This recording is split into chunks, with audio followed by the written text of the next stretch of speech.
As we begin with lesson 3, we're going to be talking about how to make your writing more effective. And what I'm going to be sharing with you are some things that we have put together, some concepts, some ideas that I've put together that I know in our writing, over 40 years of writing books and magazines and articles, have been a help to me. The first thing is this. Always write on a subject that you are familiar with. Now, God has blessed me to have over 160,000 hours of research, especially in things related to the Bible, to biblical history, to Hebraic things, scriptural subjects in general, and biblical themes. Now, when I go to write a book, there is a perception, because the Manifest telecast, which has been on television since the year 2000, actually is aired about 8 months out of the year from Israel. And because it's aired from Israel, people have the conception that Perry is very familiar, which I am, with Hebraic things, with Jewish things, with things relating to Israel and Jerusalem. And also because probably 70% of the Manifest programs deal with a prophetic theme or prophecy in some area, then the perception is that he has become noted in prophecy. Now, when you've been on TV 16 years preaching prophecy, eventually people will perceive that you know what you're talking about, which I think we do. After all the years we've gone to Israel, we've just dealt with that subject. So what I write about a lot is Israel's history, biblical history, Hebraic roots of Christianity, and Bible prophecy. Now, there are many, many other subjects. When we go to do a conference, I preach and teach.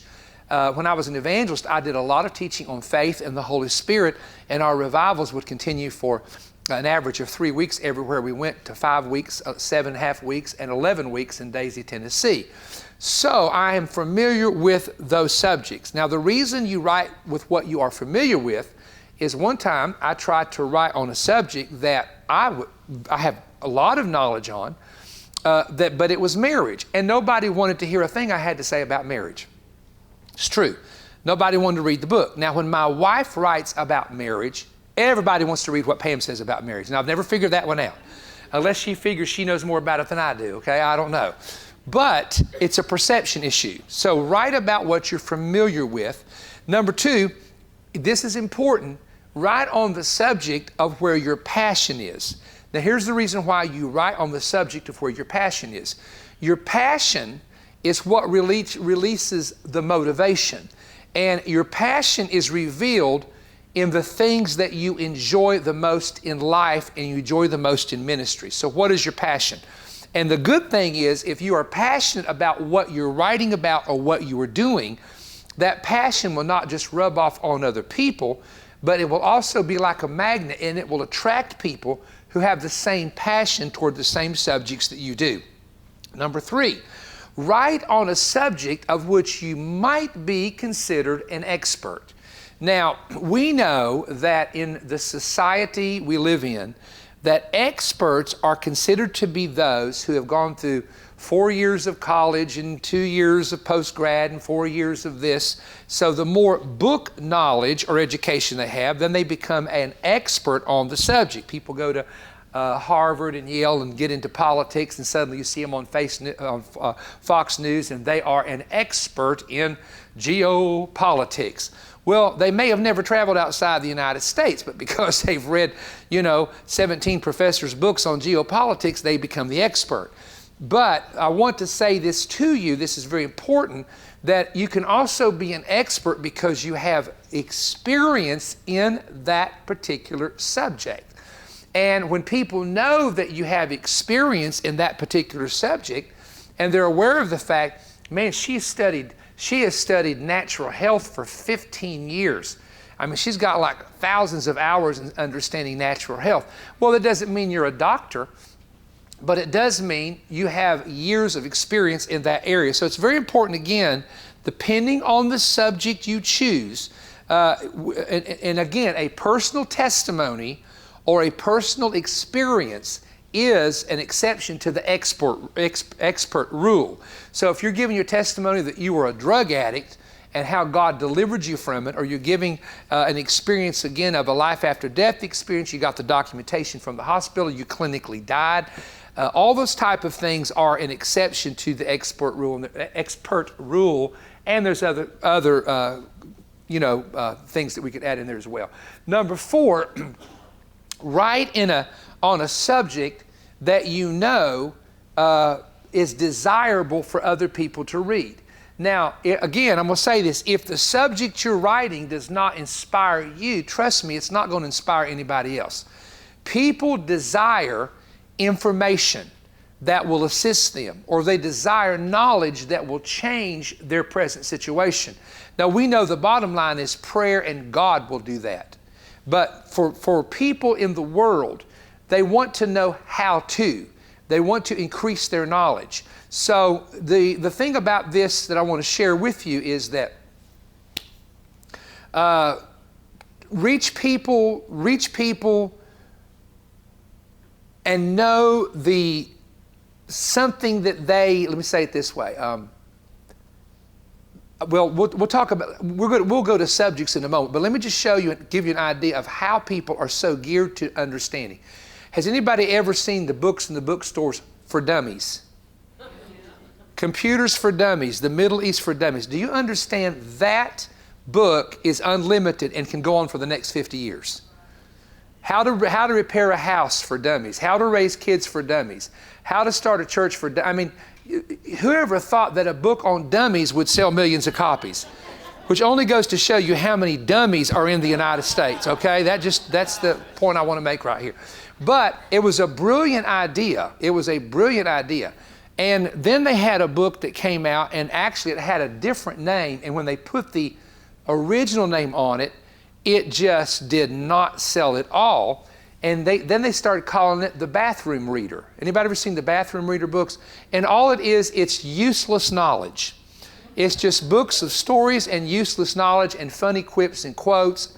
And absolutely, it's interesting. And do you know, it started selling like crazy.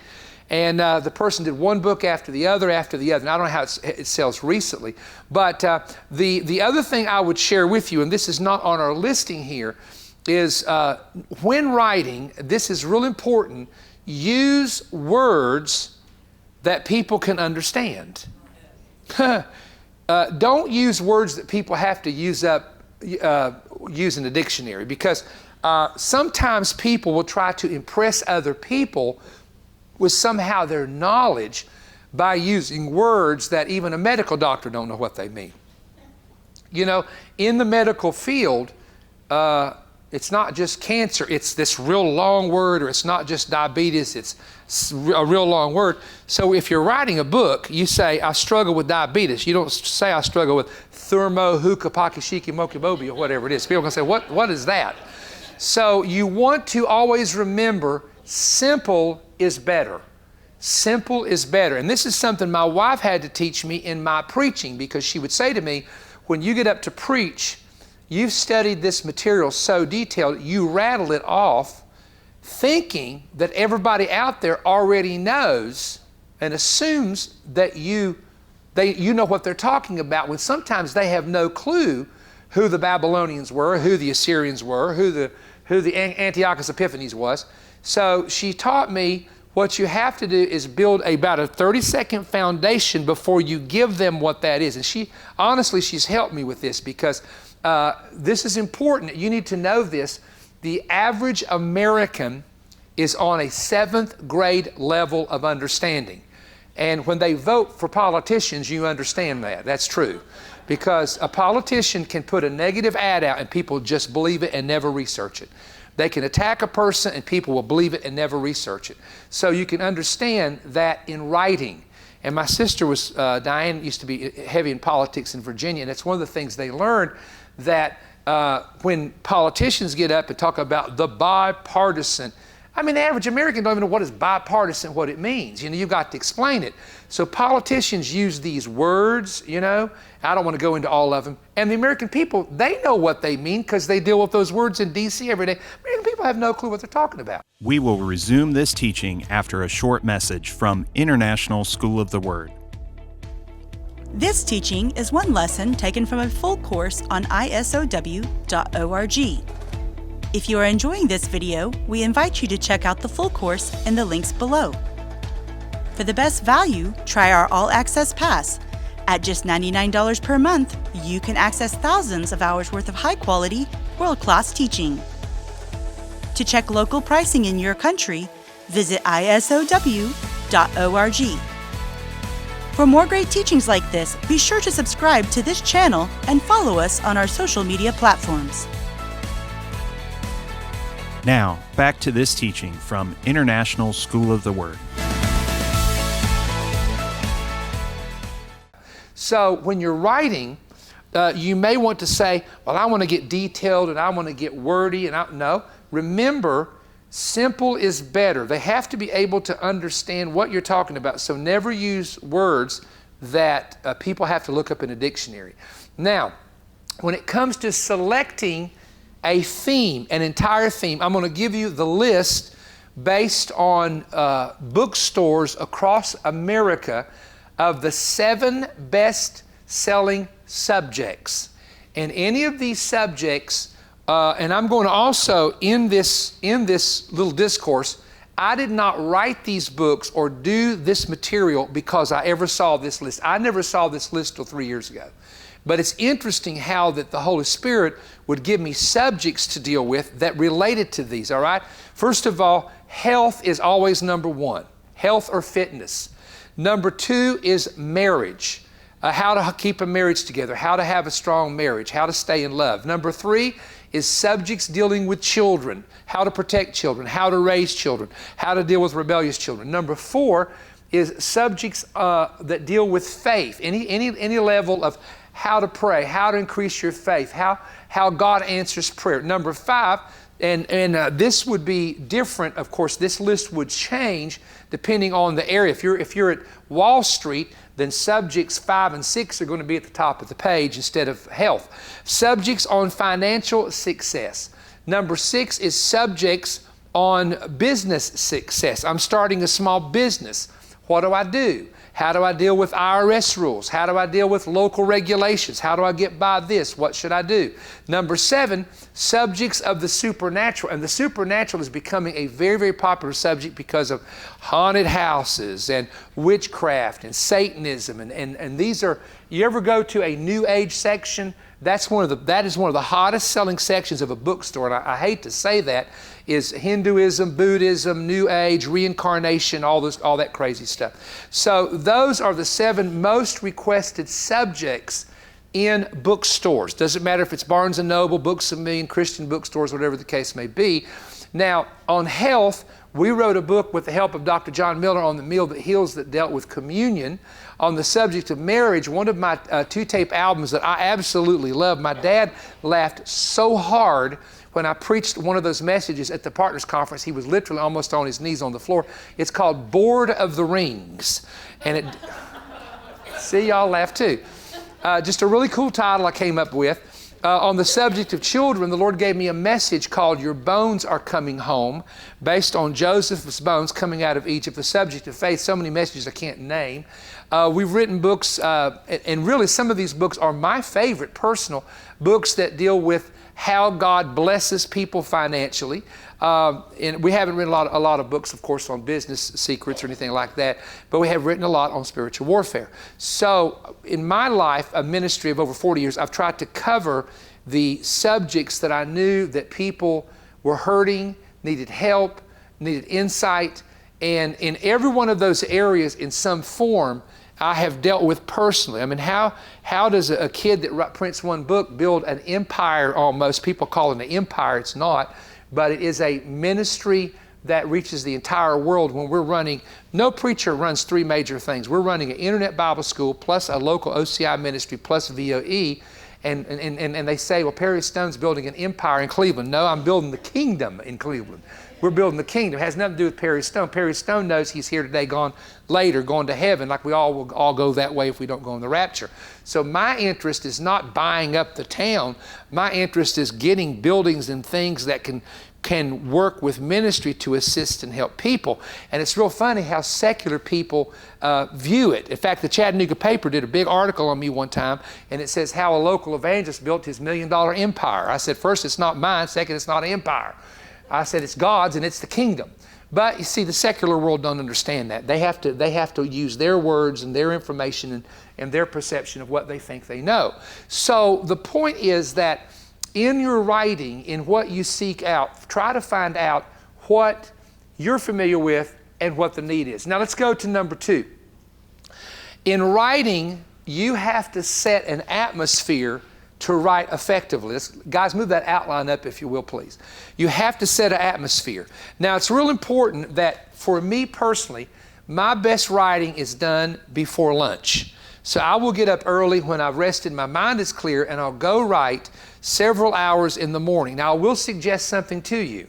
There are times that you will write and you will be as blank and uninspired as the little dog that just crossed the street, okay? But what you have to do is you let it sit. Just go away from it. Go away from it a day. Go away from it a week. Go away from it a month. Then a thought will come to you and an inspiration will come to you that fits with something you were writing. And then you'll go back in and you might not write for 30 minutes or an hour. Now, the book that we're presently working on, and again, we're not announcing the subject, is the easiest book I've ever written in my life. It's a subject I'm familiar with, yes, but it's been easy to write. Now, I came to 45 pages and I'm at a standstill, so I will not push my way through that book to write something that's not inspired. So it may sit there a week or two, and bam, I'll hear something. In fact, there's a story, this is interesting, there's a story that I totally forgot about. One of the most incredible stories in this book. Now, this book goes back to 1980 that I'm going to incorporate in the book I'm writing. I totally forgot about this story. It is an absolute incredible story that's in this book. So that's what happens to you in the process of your writing. Thank you so much for supporting our ministry. If this has blessed you, please say a prayer for us. And if you would like to give, we have 3 ways that you can do that. You can give online at isow.org/donate, or text the word GIVE and the amount to 423-225-9022. That's 423-225-9022. You can also give through the mail at ISOW, 340 Paul Huff Parkway, Northwest, Cleveland, Tennessee, 37312. Thank you. God bless you, and may the Lord multiply your seed. Now back to this teaching from the International School of the Word. So your best writing in most cases will be early in the morning, and when you get mushy or foggy, we call it brain fog, then back up and don't worry about it. Now, when I was under contract for 7 books in 3 years, I had a deadline, which means I had to force my way into writing, and I had to write all day and into the night. And at the same time, I was doing an entire commentary on the Bible. So I really don't know how I did that. It had to be the grace of the Lord to help me, because it could have never been done. So, and also when writing, okay, number 1, early is better. Number 2, a writer writes better alone. Now look, I have a little bit of autism, so you can talk to me, have the news going, have music going, and have 3 laptops in front of me, and I can still focus. It's weird, okay? I know that's not human. My staff says I'm an alien from another planet. They don't know where I came from. But that's different. Most people, though, alone is better. And number 3, you have to set the atmosphere. Now, I do enjoy writing with music, but only easy listening music or symphonic music. And sometimes the symphonic music will get on my nerves, because they'll be in this really great flow, and then they do this really freaky Bach organ music that sounds like Vincent Price's Haunted House, okay? And I'm like, okay, this is not working. Let's kick this off and go something else.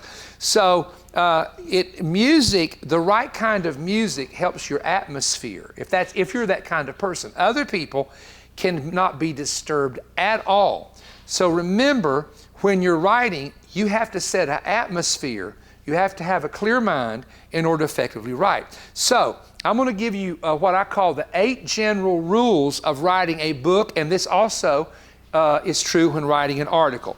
All right, we're gonna do a little 8-point summary here that hopefully will help you. Number one, you select the theme. When I preach a message, I really do it backwards than what everybody that I know does. Most ministers take a verse, break it up into 3 divisions, and every word rhymes. The book, the look, the crook. The pale, the rail, the jail. You know what I'm saying? Now, why do they do that? Because it's easy to remember. In hermeneutics, which is the law of preaching, and in the classes that you take at the school, they teach you how to do that. Well, I'm the opposite. I build everything from a title. Once I get a title, just the subject title, I can build everything around that. And that's just how it works for me. Number 2, you gain as much insight about that subject as possible. I will tell you, be careful researching on the internet because the internet has a lot of misinformation on it, okay? And you've got to be careful using internet sources as well. Number 3, and this is especially true with the book, when quoting a source, quote the name or names of the source somewhere in the writing. Example, let's say I'm going to quote from Josephus. I don't just write and bring in the quote. I will say, Josephus, the Jewish historian who lived at the time of Jerusalem's destruction, wrote the following. Then I'll quote it, and then at the bottom I'll put the source. And when you do a book, at the end of the book, they will have your sources. And so a lot of time, instead of inserting source in the actual manuscript, because it really doesn't look good when you've got parentheses down there and you've got source information. As you know, in most books, what they will do is they'll put a little number, a little tiny number, and you can also do that in the layout. And then at the end of the book, see what they did. Let's look at this book here. At the end of the book, under each chapter, there's number 1, 2, and 3. You've seen them, the little numbers where the quotes were. Then they will give the entire source of where that quote came from. Here's one that says W.E. Vine's Dictionary. And when you give it, you have to give the entire source. W.E. Vine's Complete Expository Dictionary of Old Testament Words, Nashville, Thomas Nelson, 1996. Here's one that says, number 2, based on the author's personal testimony of the incident. Chapter 3, earlychristianwritings.com, the Didache, chapter 11. So if you're quoting any source where you got the information, what I do when I write my manuscript is I will put in my manuscript source, and I'll give all that information here, but when they go to lay it out, they will put a number there and then put that in the back. You understand what I'm saying? You don't want to write and put source Josephus. It just is very distractive. It's not a clean manuscript, and that's really not the basic rules of a book. You understand what I'm saying? So don't put your sources. You can put your sources underneath here when you're writing a manuscript, but in the layout of the book, a good layout graphic artist will know, put the number 1 here where the source, the second source was over here, the third source was over here. Then you take it to the back of the book, and just like you see here, and you put it under the chapter heading, because people will want to know, where did you get that information from? Okay, you had a statistic that there were 4,171 cities with 100,000 population in America, which I just wrote about that. So where did it come from? So remember, always, this is very important for a book, when quoting the source, quote the names and the source of the writing, and you put it here in the back of the book. This just simply says the notes, and it goes chapter 1 all the way through chapter 20. All right, now, number 4 is use a laptop or a home computer. That's the best way to compile all of your information. Now, can I suggest something to you? When you are compiling the information, don't try to edit every paragraph, because you will probably add to that paragraph. You will probably come back and take away from that paragraph. And I do not try to clean up my first manuscript. What I do is I keep adding to, now that didn't fit, let me change it, take away, and I go. Then I will go through and find out what I want to leave in, what I want to take out, hey, I want to add a sentence there, that doesn't sound right. And I will personally go through 2, 3, or 4 before I ever give it to an editor, to where I know, okay, this is really what I want to say. A lot of people will waste time taking a paragraph and them trying to edit it and make it say, when you just need to write it out, compile your information, because you may want to switch things later, all right? So write it all out first, compile it first, and this is how I write, this is better for me, you may be different, then go back and relook at it and review it and correct it. Number 5, eventually you want to divide the book up in chapters. Now, when I write, what is a chapter? How do you divide chapters up and why? You divide chapters up when the entire theme changes. If I'm writing a book on unforgiveness and my first emphasis is how to forgive your kids who have hated you, okay? But my next chapter is going to be how to forgive your husband who's been mean. Well, I'm not going to throw the husband mean chapter under the kids chapter. It's two totally different thoughts. So your chapter divisions are based on complete thought changes, complete subject changes. But you will want proper titles selected for what that chapter is about. The number 6 point is when you edit the writing, and I'm going to really push this as much as possible in your presence, have several other people read the material for editing and clarity. I can't tell you how many times I would ask one of my secretaries, I want you to read this, and they would say, Gina was with me 15 years, Gina would say, now honestly, Perry, that doesn't make sense. She says, now read how you said it. And I would say, you know what, I know what I'm saying, but if someone else is reading it, you're right. And let me say this to you. If you're going to have people edit your manuscript and look at it and they know what they're doing, please, and I'll talk more about this in songwriting, don't get offended when people tell you that's really not working and that just don't fit there. Because people a lot of times who are real professional of this, I remember when I first started doing books and they'd say, that title's not going to work. And I'd wrestle with them, and usually I would win because I liked the title. And even covers, they would send me covers and I'd say, that's the dullest, ugliest looking cover. Well, we have an award-winning team. Well, I'd pull the awards from them because that cover stinks, okay?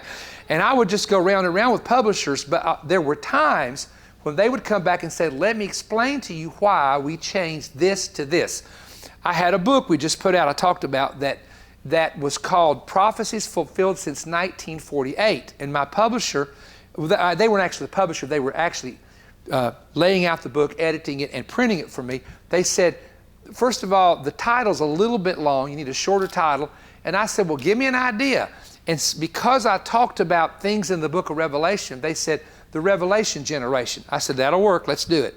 And that's the name of the book. So always remember this, that good editors, not your sister that just took it in high school, good editors and good individuals who edit manuscripts may want to change things. Let them do it if it is going to better the project or the subject matter, and also if it clarifies something.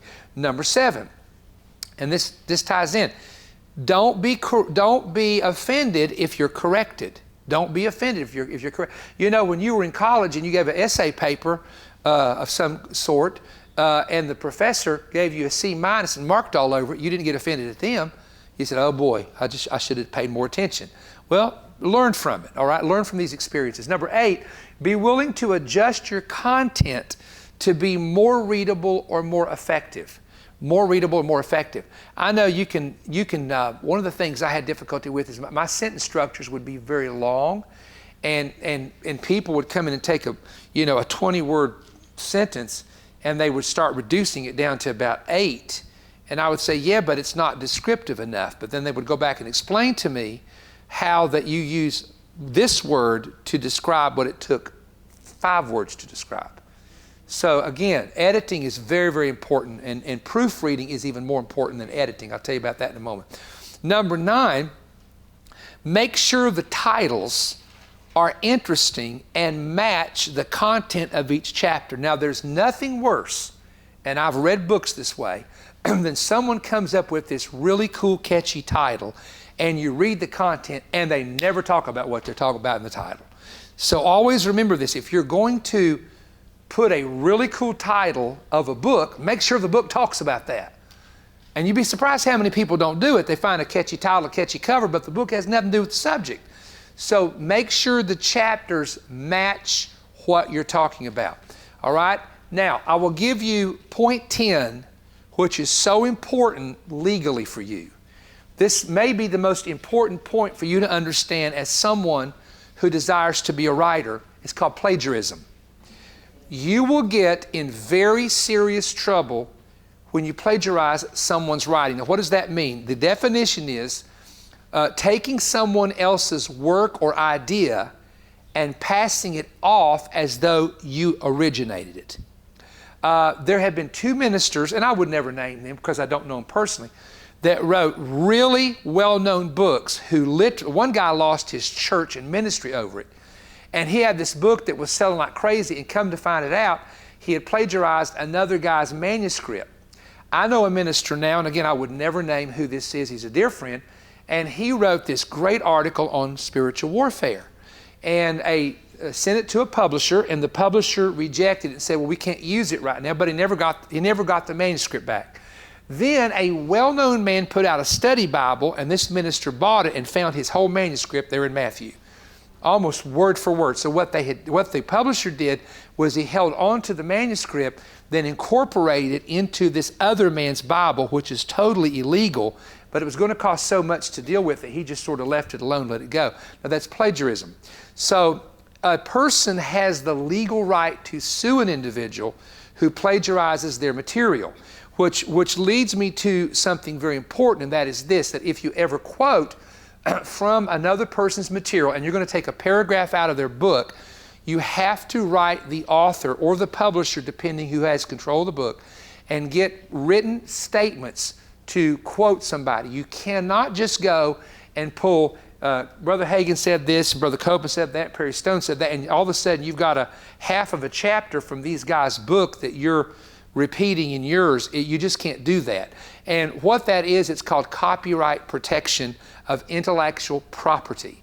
Those individuals who wrote that book may have been in fasting and prayer, and God gave them that through blood, sweat, and tears. They came up with it, and now someone comes and wants to profit from it personally with their own material. So I would simply say be very careful of plagiarism, which is taking someone's, and even be careful if you ever hear someone, this has happened, come up with this really cool title of a book, and they're working on something, and you take that title from them and they can prove you took the title, there's a real issue. We'll talk about copywriting a little bit more when we do with songwriting, okay, when we deal with that particular subject. Now, on the typeset of the manuscript, there can be a working type and a book type. The book type is the type of font that the book is printed in, and the working type is the font that you set that you like that style when you're writing the manuscript.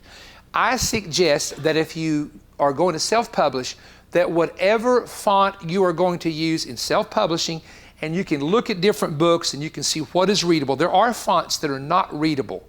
And be careful, like with your titles, that you like some really curly Q French looking font and you can't even read it.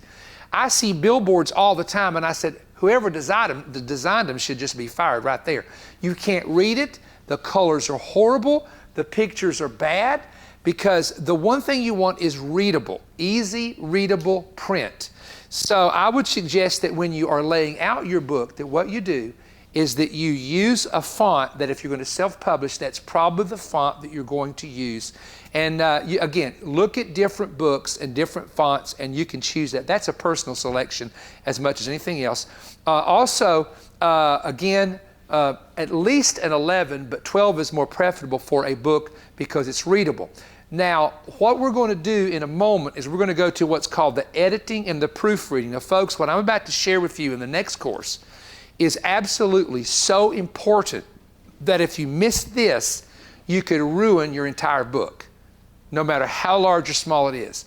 And it has to do with editing and proofreading of the manuscript before the layout of the book takes place. So this is our third lesson, International School of the Word, on book publishing. We have a lot more to share with you. We will, in our classroom setting, go to our break, and we hope that you'll be able to pick up with us on lesson 4. Thank you.